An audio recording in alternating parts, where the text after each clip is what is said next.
So, so we decided what we were going to do is read widely, and whatever information we could get on the Underground Railroad would be satisfactory.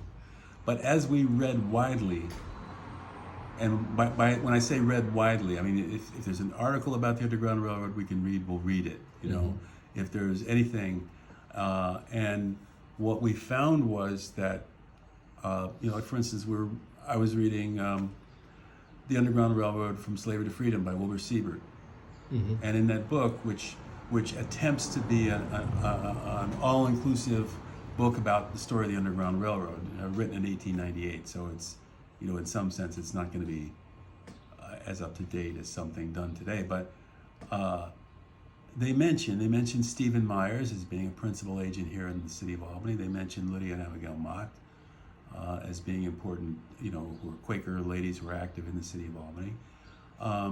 They mentioned a few other things. We said, oh, that's interesting. Let's pigeonhole that, and we'll come back to it. And then we read other things, and we'd be going to a used bookstore and looking for anything African-American history, whatever, 19th century. We came across Incidents in the Life of a Slave Girl by Harriet Jacobs. Read that book. Partway through the book, she's getting on a boat to come to Albany. And we thought, well, gee, here's a person who escaped from slavery. She's making her journey to freedom. And part of her journey to freedom involves Albany, the city of Albany. And somehow that should be part of the story. And then later on we learned about Abel Brown. It was a book, the memoir of Abel Brown by Catherine Brown. And, we read through that book, and I think it's chapter 3 or maybe later. He says, he has a wonderful quote. It says, Albany, city on the banks of the Hudson, was a constant resort for fugitive slaves when traveling in the direction of the North Star to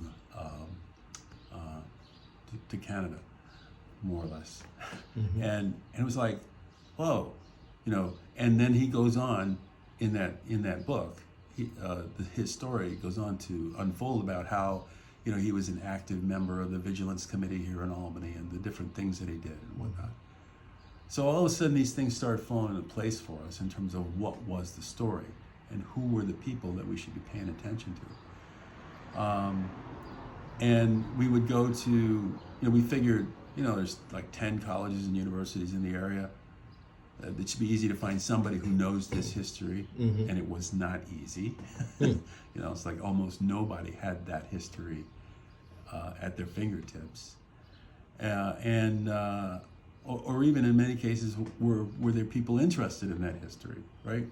So after we had developed about 10 different stories, we said, well, here's a story. Lydia and Abigail Mott, William Henry Johnson, John Johnson, Thomas Elkins, Stephen Myers, Abram Johnson. These were stories that together made up a story about the Underground Railroad here in Albany.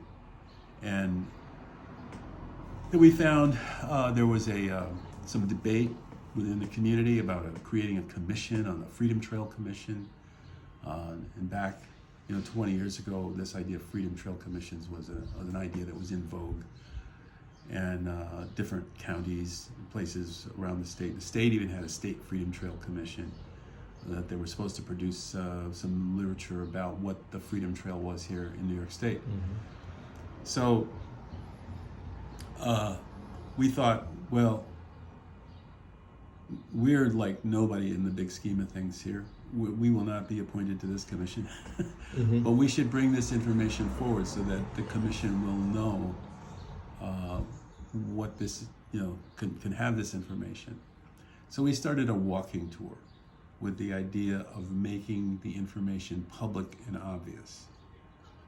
And it would also be a way for us to enjoy sharing the story with other people. We might attract other people that would be interested in the story. And also that we might ask everybody to chip in a little bit of money so that we could pay for some of these books that we were buying at a furious pace. So we did a walking tour. The first one we did was June 18th or June 19th, I think, in 2021. And, we had a great time. We started at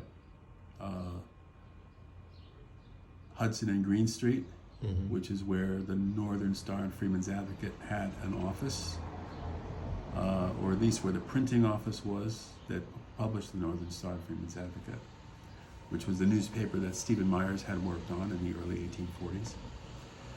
And we had a great time. Everybody enjoyed it. Everybody said, it'd be great to do this again. We did about 3 more walking tours that year. We got to the end of the year, and of course, that was also the year that 9/11 happened. So the walking tours we did in September, October was sort of like feeling like every time an airplane went over, we're like, oh God, what's what's going on? And so we got to the end of that year, and we said we'd like to go to a conference on the Underground Railroad that's close, inexpensive, and that deals with this subject. And we didn't see one that was close, that really addressed the subject. So we thought we would create one. And we drew some people together, and we said, we'd like to do this conference. And we tried to tap into some of the resources that we thought were important in terms of supporting the conference. And we found that oftentimes people told us, you can't do that. We don't have enough time. You don't have the money. Where are we going to get speakers? There were lots of things that people told us, in a sense, you can't do that, which spurred us on. And so we organized a conference that year. We thought we'd have 30 or 40 people. We wound up having 130 people, and had a great time and really generated some energy, and people said they wanted to do it again. So we organized another conference the next year.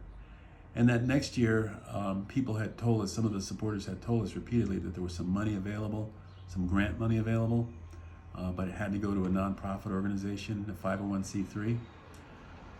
So in order to support the conference, we organized a nonprofit organization. And shortly after we had organized the nonprofit organization, we came across the Vigilance Committee flyer, which was the flyer that linked this building to the Vigilance Committee story. And so we didn't know it was this building. We went looking for it because the numbers on the street had shifted over the years. So we had to really do some work to figure out which building was the right building. And we ignored this building early on because of our own preconceptions about who Myers was and what he had and what the circumstances were, right? So we ignored this building. And we looked at the building next door. There's a building sitting back that had 198 on it. That really wasn't the right number. It was really like 196 or something. At any rate, so eventually, through doing some work in the Albany County Hall of Records and with maps and insurance maps and tax maps, we determined that this was the building. And when we determined that this was the building, we approached the owner and said, can we help you fix up your building because it has a great story, it's linked to this history. And much to our surprise, the owner said, I'd give you the building, except there are liens against it. And he had already lodged a protest with the county to prevent the county from foreclosing on him for back taxes. And so we said, if you withdraw your protest and the county forecloses on the building, that will wipe out the liens, and then we can approach the county for the building. And he said he was willing to do that, except he couldn't afford the lawyer. So we paid for the lawyer. And that process went forward, and so the organization bought the building for $1,500. And I would imagine that the building was a great burden to him. That's why he was willing to give it up. So, we didn't feel bad about, it's not like we paid him to get the building, but like I said, he made an offer to give it to us. So we started working on the building, and because we knew the history of the building, and because some of the people who were working with us, like Tony Opalka, who was a local fellow he's city historian, but he's working in and among the buildings in Arbor Hill for many years, doing a lot of stuff in Albany history. He helped us to position this to get it on the National Register of Historic Places. And once it was on the National Register of Historic Places, we were eligible for funds from New York State for the restoration of the building as a historic site. So I'm going on and on. I don't know if it. Yeah. No, that's